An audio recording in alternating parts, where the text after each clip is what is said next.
Okay. Ladies and gentlemen, this is JoeJinMovieSoAwesome. I'm Joe.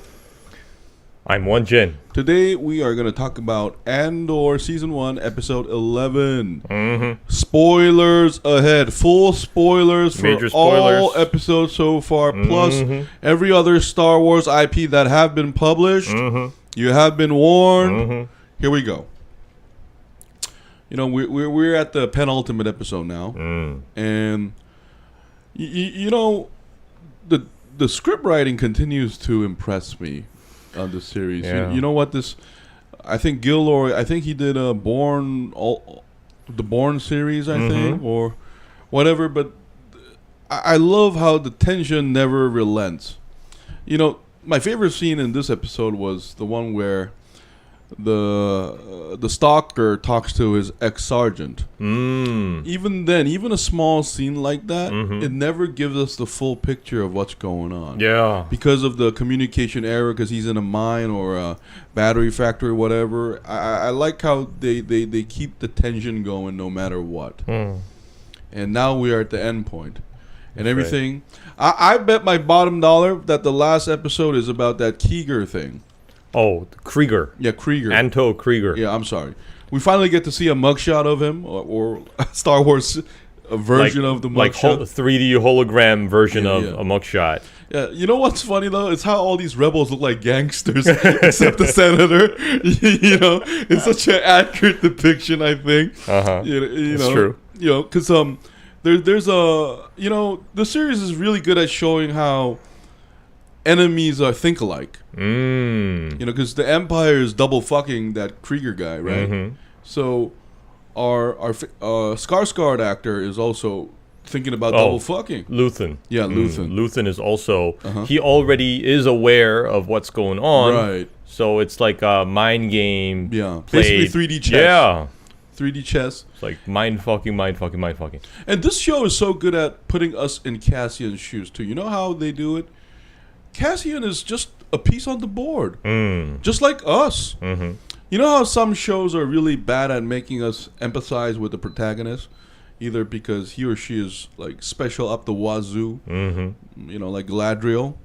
Here, you know, Cassian is sort of just as in the dark as we are, and I think this show is really good at that because the Bourne Identity series did that really well. Because we're with Bourne. Oh, that's a great point. I never... Like, yes, I did know that Tony Gilroy was part of producing the Bourne series, but I never saw the parallel between Jason Bourne and Cassian Andor. Yeah, because one of the things about that movie was we're with Bourne because we know when Bourne knows. And there's layers and layers of it. And I think this show is very good at that, too, because, you know, the Empire is almost a mystery to us. Yeah.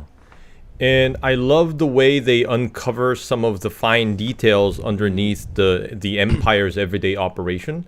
I especially like the prison part where they were used as forced labor. And it's so systematic and it's designed so that it maximizes efficiency that I was almost putting I almost had what was that movie called? Modern Times, was it? You know, Charlie Chaplin, where these the labor workers are working like machines, and Chaplin goes around like spraying them oil. And I always wondered, it's like, number one, they have all these enormous spacecrafts, like those like galactic destroyers and stuff. It's like, who builds them? It's like, how do they manage a production of this mass scale? And part of it was answered from watching this Andor series, and the funny thing is we don't see like the entire picture of what they're building. They're just building like this one part all the time. That's all they do. And I'm pretty sure in some different cell they're building some other part. And they probably have prisons like these all over the galaxy. Yeah, you know what's like that too? The Resistance are like designed like that too. You know, so there's always this mirroring going on where you know, the line is very thin. You know, because think about it. Even in Star Wars, the dark side and Jedi both wield lightsabers. Their color is different. Yeah. But, you know, I think the recent Star Wars trilogy tried to play with that notion too. Mm-hmm. With what's his name? What's that Darth Vader wannabe guy? Kylo Ren. Yeah, with Kylo Ren and so this is a theme. And I think the show is much more efficient at that because the Jedi is noticeably absent. Even in Rogue One, remember we had a Darth Vader cameo at the end, but here it's completely absent. Yeah, and we get to see a universe that is so much like ours, basically.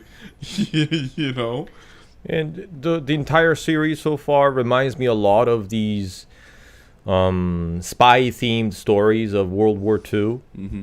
No, for me, it's like a mix. Yeah, I agree. But also like Papillon and... okay. That prison escape, yeah, we got to give it that. You know, basically this show could be called Fuck Cassian. Like, how much can we fuck over Cassian? And then the only scene missing is the God and the devil saying, there's this, instead of Job, instead of Job, it's he's Cassian. Down right now. Should we kick him or not? Like, they're debating over this. Yeah.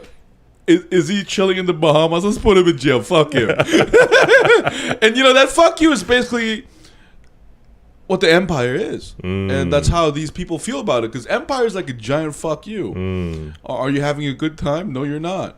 So I like, you know, this. Out of all the Star Wars series so far, none of them have reached this lived-in feeling.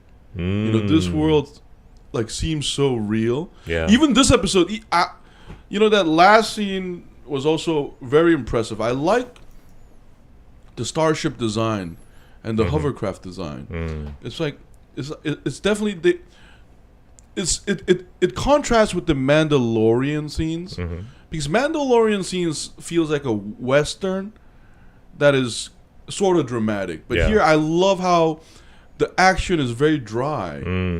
You know, it's like a war. It's not a Western fantasy fight going on here. It's war. And I almost wanted to hear the pilot scream, you know. Like, you know, because like, you know, because what did you think? I felt like this episode was very close to the rated R mark. If they wanted to do it, they could have easily done this. After watching that scene... Yeah.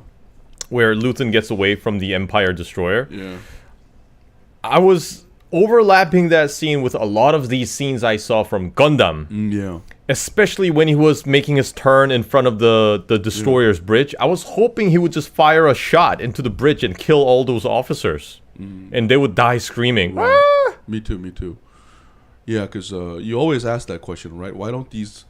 fighter just go to the controller room? Why do you have a window? You can have image sensors up the wazoo and be like a bunker inside. Why is the command center? They have to have a window. Yeah, but it's just realistic. In outer space. No, but like me too. And you know, like I can't praise Mr. Gilroy enough. I mean, he's already a famous person before this, but I think.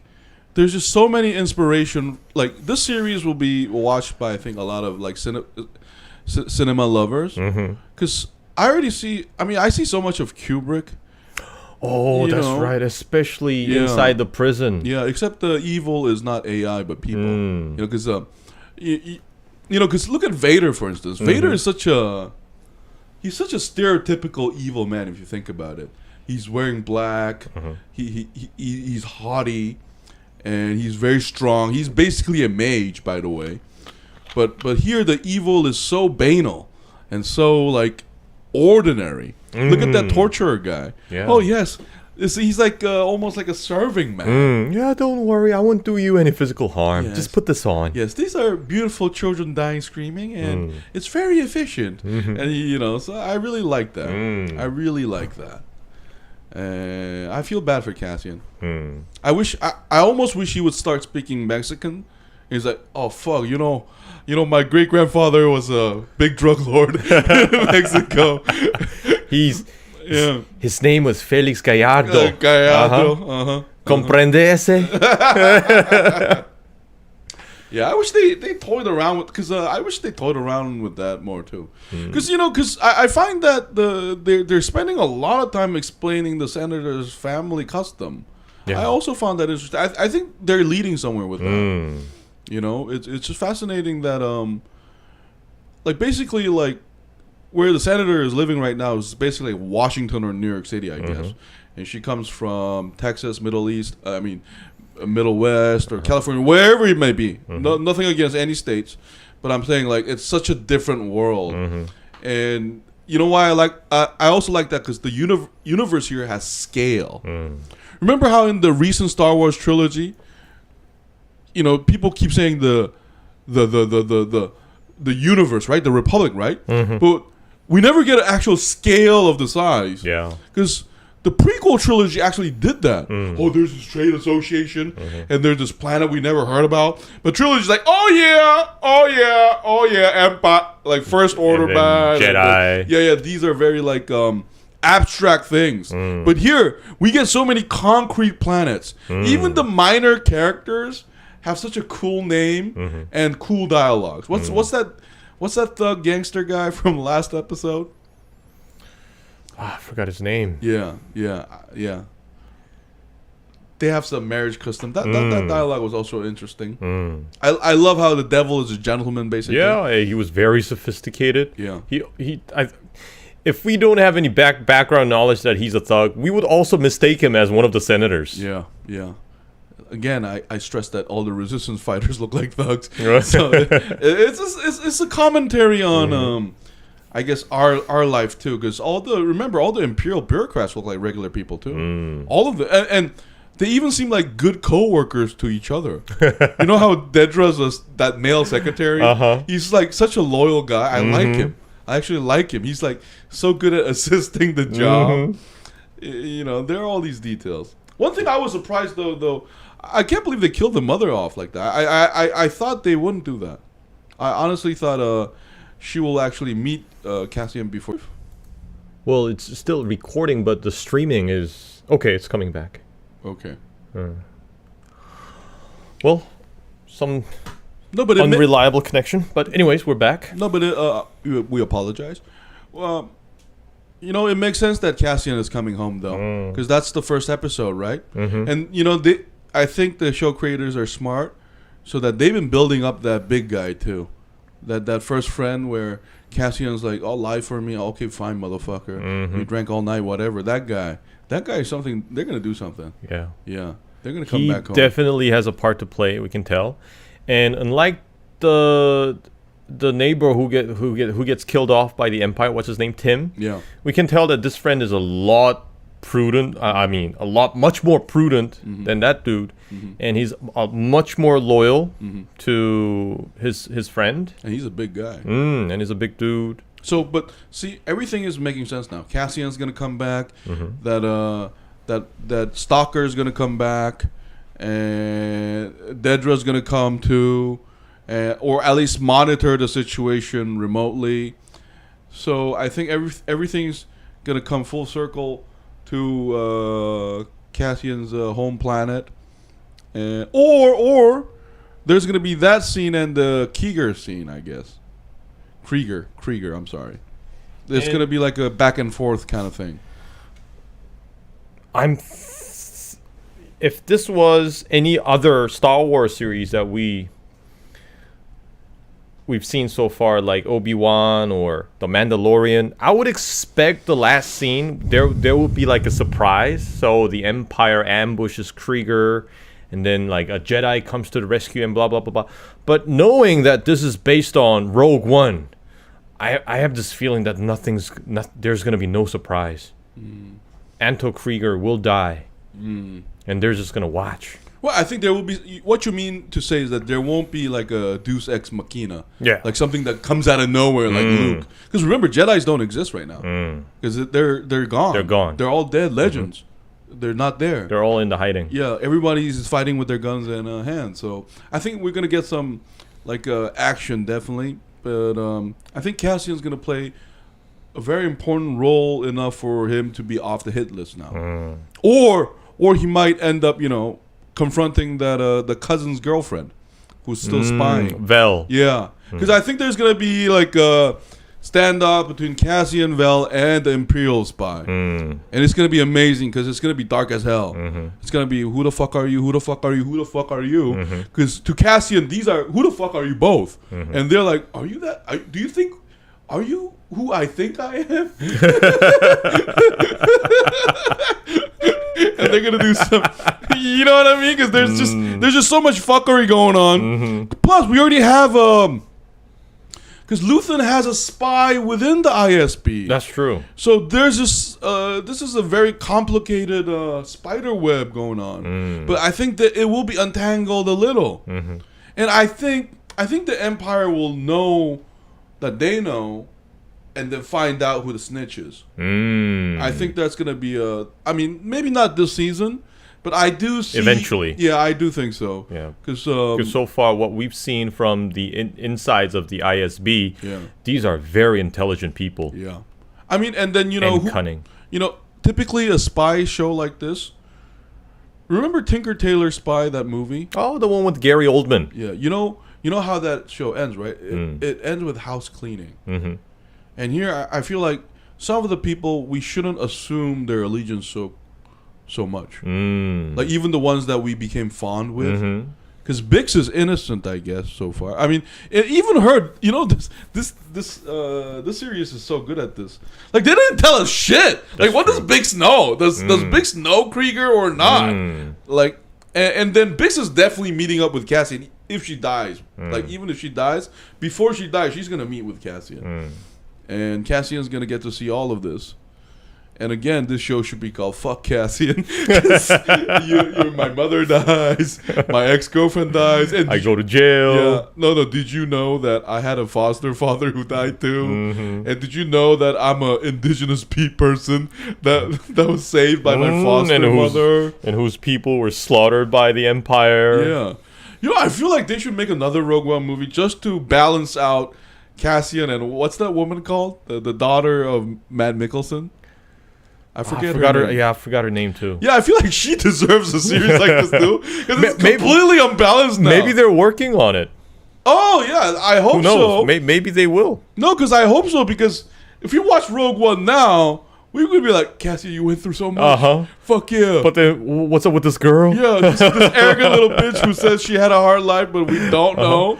Yeah, you know, we don't know. So they definitely need to do that. They need to balance this. That's true. And you know what? I was surprised though. I was hoping that droid would show up, but I guess they kind of teased the droid with the same model but different droid, different guy. But I guess he's coming in season 2 or something. Yeah. Because you know this. You know what this show needs? This show needs some levity, man. There's no levity. You know that.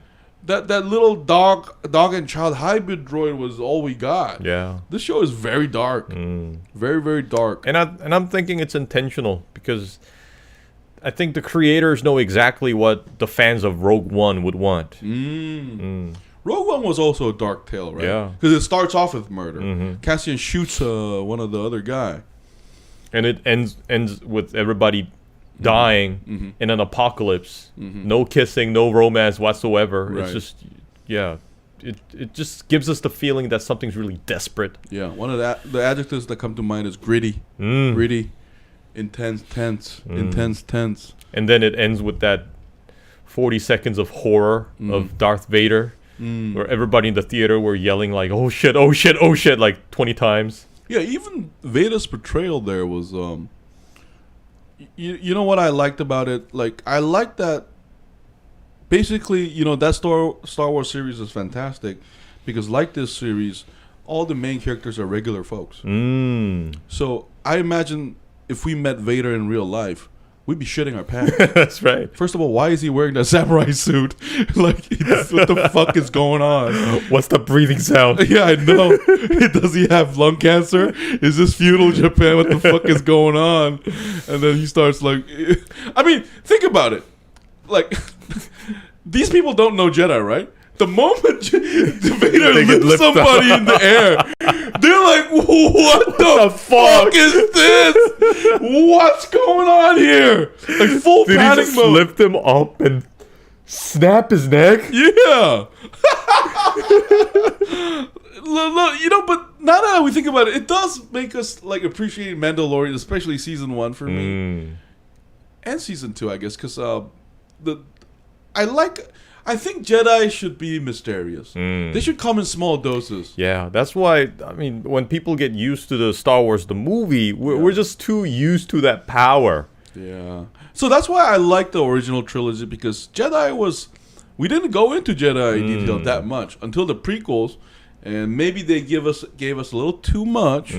But on the other hand, and then, and here, like, I don't know, though. Maybe we'll get, like, I like how they make, because I think one of the reasons why this show has received such a good reception is they have so many new characters, and not a lot of them are not from Rogue One either. That's true. It's basically Cassian and the Senator. Yeah, and what's his name?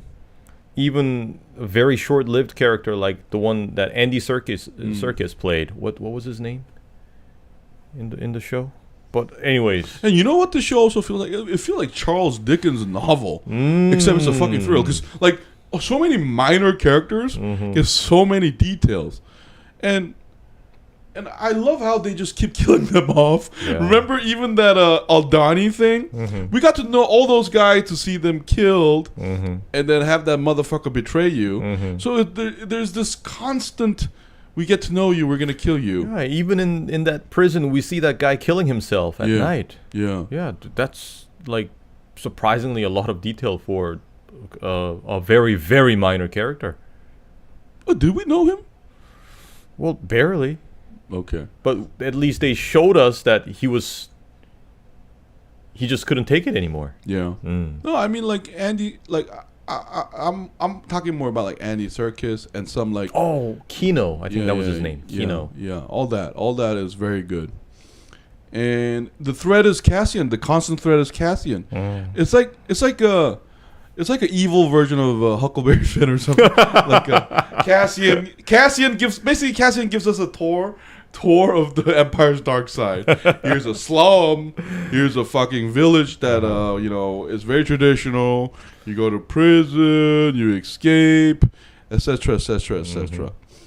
And who's your favorite character? So far, my favorite would be Luthen. Yeah. I like Luthen, especially. I love the line he had in the 10th episode. Yeah. When his rat in the ISB was getting cold feet, and he was asking Luthen, it's like, I sacrifice so much. What do you sacrifice? Then he gives him that long speech. We had like a mini version of that in the 11th episode as well. Right. Right. From the female version. I don't have these days. What I've got is always. Yeah. Yeah. I mean, it's like a pressure of being the handler. I like Luthen because, yes, he is fighting a greater evil, but he doesn't mind being evil himself in order to pursue his goal. Well, I wouldn't word it like that. Yeah, not evil. Yeah, like, evil may be a strong word, but he has no problem being ruthless. Yeah, I mean it's a common theme in these kind of like, especially espionage films and TV series. We get this all the time. Yeah, and I know that it's not because he doesn't have any like moral or ethical struggle inside his head. He's going through all that. He's just not showing it. I can tell. And but the strong thing about this show is that at least there's no ambiguity. They may look similar, but there's no ambiguity on who is on the right side, because we get to see. We already know the ending. So there's a difference, because we do know that Republic is on the good side, so to speak. And so that's actually clearer, except the methods deployed is very, very dirty. I think it takes a lot of real life inspiration from Che Guevara or a lot of the revolutionaries in the 60s, 70s, and 80s. I do get a lot of that feel, like guerrilla warfare, those rebel groups, so to speak, and how they think. A lot of that. You know what would have been even better with the casting? Some of his narco colleagues of Felix Gallardo. What's his name? I would love to see his face in this. Chepe. Chepe. Guys like him. Because last night I watched this movie called Operation Finale. It was about the Mossad operation of capturing Adolf Eichmann, the one who engineered the final resolution. And in that movie, in Argentina, one of the high-ranking ex-Nazi officer was the man who played Chepe. Remember the guy who took out those Dominican gangsters in the barbershop? Yes, Won-Jin, I'm aware of that. So anyway, back to Andor. Just kidding. Okay, I digressed. Anyways, I would love to see those characters. We will watch it. I will watch that movie. But here, I do like how, you know why the Rebel characters get such a focus, though? I think it's kind of symbolic of how the Rebel are all different people, all have individuality. But if you notice that the Empire cast, except maybe Dedra, they're all similar. Because every character in the Rebel group here, even including Cassian, has individuality. They look different. They all come from different cultures. They're all motley group of people. But if you look at Empire, they're basically mostly, they all talk in the same pattern. So I think they're doing that intentionally, and we get a sense of that because of the detail. And I really, really appreciate that. I really appreciate that. Another thing I appreciate is the fucking CG budget. What the fuck? It's beautiful. Especially that space battle scene. Yeah. I was thinking, wait a minute. It's like, why couldn't they do this with Obi-Wan? Yeah. I'm like, whoa, this is almost like movie quality. Yeah, you know what's funny? Like, I guess who films it, and like, I guess space is advantageous for some reason because it's a black screen here. Because even like, I was like, this is better than that. Because House of the Dragon definitely had around episode 9, they're running out of money. Like, and then episode 10, I was like, oh, that's what they were saving for. But here, what's impressive is like, well, I mean, it's not as many CG as House of the Dragon, of course. There's a lot of sets going on here, but still, I'm very impressed by like. Because remember that even that Aldani scene, they had that beautiful scene of them passing that through meteor or yeah. something, that shower. Yeah, that was beautiful. Beautiful. Wow. I wish they could show that in the theaters. Yeah. So I would want to watch it in a bigger screen. Yo, Lucasfilm, give Mr. Gilroy. I bet like after the reception of season 1, here's a blank check. Do anything you want. But I do think they gave him a lot of freedom, though. Don't you think? Like right off the bat. Yeah. Because like these Star Wars TV series, let's call them. Like so far, you know what I like about them? Like every one of them feels different, though. Like Obi-Wan, we had our opinion about Obi-Wan, but I do like how they're all so different. You know why I like that? Because I'm tired of Marvel sameness. That's right. Like again, we say this. We have that fatigue of the same pattern. Yeah. I do like how this, especially this show, it just has such a strong color of the creator, and I'm so glad, that they're doing this. Anyway, finale. Like, okay, let's before we end it. Let's do a death toll. Do you think a lot of people will die next episode? I think a lot of people will die. They were foreshadowing in this episode 30 men plus Krieger. No, but I'm talking about the ones we know. I mean, Krieger, he's of course gonna die. First of all, let's not kid ourselves. He's gonna die. But I'm talking about more like I think the cousin's girlfriend's gonna die. Cousin? Oh, the senator's cousin's girlfriend. Cinta. Yeah, I'm sorry. I the one who's like undercover. Yeah, I think she's gonna die. Yeah. Yeah, because we gotta remember, like, I think when I look at Rebel members, all of here except Forrest Whitaker, because we know he's alive, like basically even Luthen, they're disposable. And this show has shown us that it's not afraid to kill off people. So I expect something like that. So I'm betting the cousin's girlfriend might die. So Cinta, I'm pretty sure she's going to be mixed up with Cassian Andor back on home planet, and also that undercover spy from the ISB. Yeah. Like you said, maybe they'll have a standoff. Yeah. And she will probably die in the crossfire or whatever. No, but there needs to be an incident that makes the rebel forgive Cassian too, though, because remember, he's in their hit list. They're waiting to kill him. So maybe he will save one of the rebel members then. Yeah. Yeah, that's possible too. And then they have like conviction that he's in it for real. Yeah, I think that sergeant's gonna die too. That sergeant of the stalker. I think he's gonna come by too for some reason and then maybe die or not. I don't know.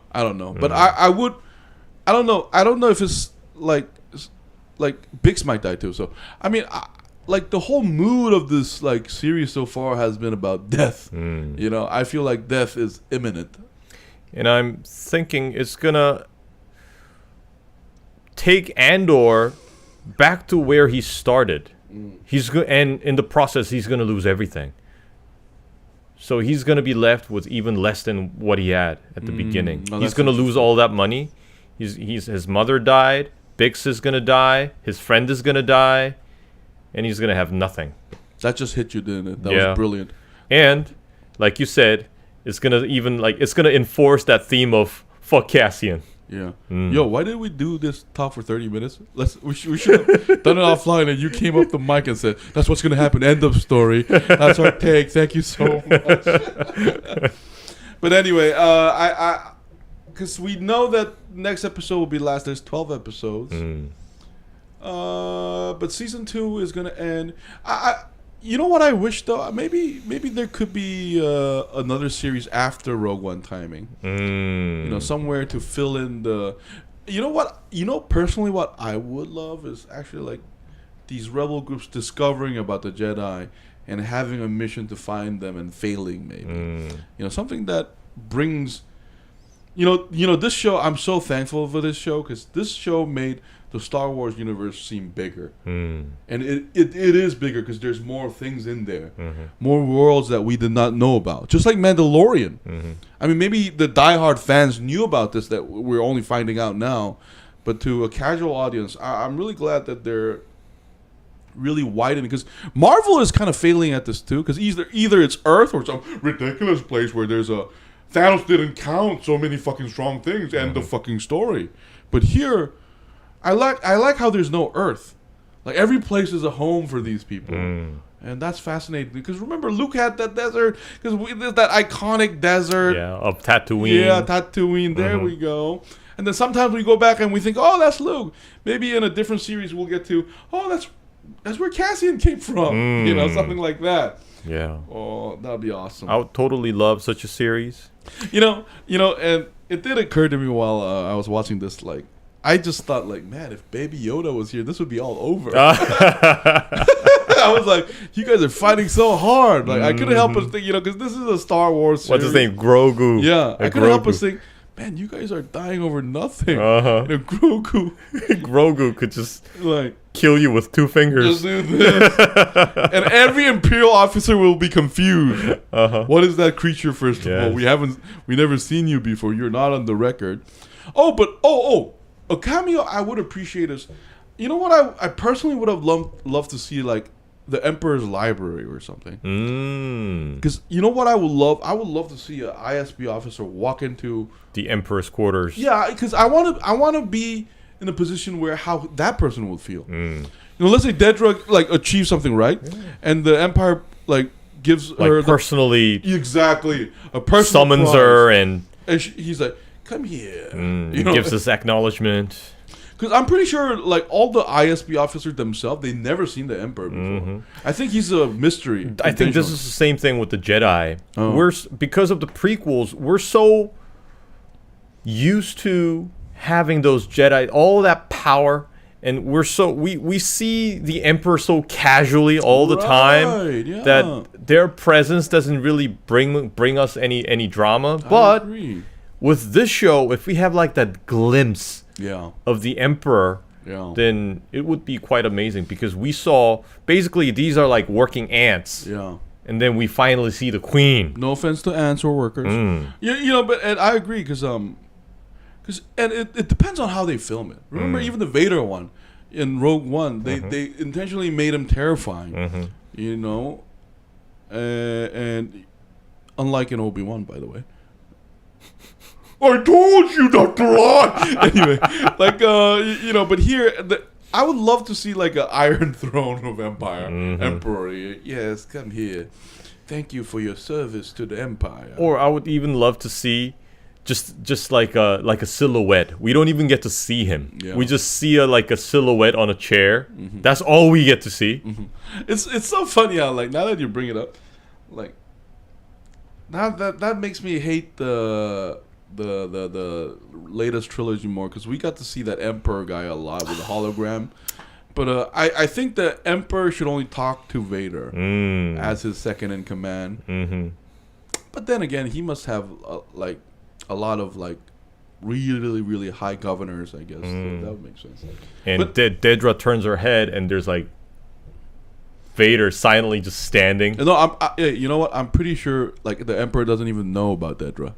Like, you know, like, hey Vader, who the fuck is she again? Like, why is she here? Oh yeah, so you discovered that whatever rebel like happened so many times. or a perfect one is the senator meeting the Emperor will be perfect. Because I assume that the Emperor will meet senators, so that will be actually fascinating. And we get a Redux version of, you remember the Palpatine's like room where Samuel Jackson went and died. Window. Yeah. That place was pretty awesome looking actually. But maybe Gilroy can make it look more like real place. Yeah. Like add a little like. That was one thing one of many things I didn't like about the prequels. Everything like that scene, everything looked too much like a set. That was one of the problems. It didn't really look natural. So I wish they would give it a more of a natural look of the same place. I think that was like Lucas's intentional choice, though. Because the whole series is like that. Yeah. Oh, it also used the same transition effect he used from the original trilogy. You know how like the screen just like fades away? I mean, it just like scrolls to the side. Basically it's Lord of the Rings in space. So it had that feel, I think. But this is different, basically. But anyway. I agree with you. Oh, and before we end, I gotta mention that space battle again in the 11th episode, the last episode. That lightsaber coming out from that hull craft or whatever. That was a surprise. Yeah. Bravo. Yeah. That was badass. Yeah, that was really good. Like I said this while I was watching it with Won-Jin. I was like, "That's not a spaceship. That's a weapon." You know, like I said it in a Korean word that actually it's more malicious. I think that scene was intended to give like this nerdgasm to all the Star Wars fans. Like, oh my god, that was so awesome. Yeah, that's true. I could so tell. And just to show that Luthen is not just the manager, he can get his hands dirty, and he's also at risk. He's in danger too. And I love, it showed his prowess. Yeah, battle prowess. And I also like them. Hey, hats off to every actor who plays Imperial officers. Oh, they're so good at playing dicks. Man, yeah, that's right. The way they speak and everything, I love how like authoritarian they sound. Yeah, the jail guy was and how they always somehow sound condescending with that gentle fuck you. Yeah. I bet that's how like SS officers to regular citizens. Get off. Yeah, exactly. But anyway, we're gonna give a grade after the whole season is done, which is in just a couple 1 week of days. away. Yeah, and we're gonna talk about it on Saturday for y'all. If you have any opinion on this series or have a show that you would like us to watch, please leave a like and leave a comment for us to see. Thank you so much. This has been JoeJinMovieSoAwesome. I was Joe. I was Won-Jin. We'll see you next week. Ba-da-ba. Bye-bye.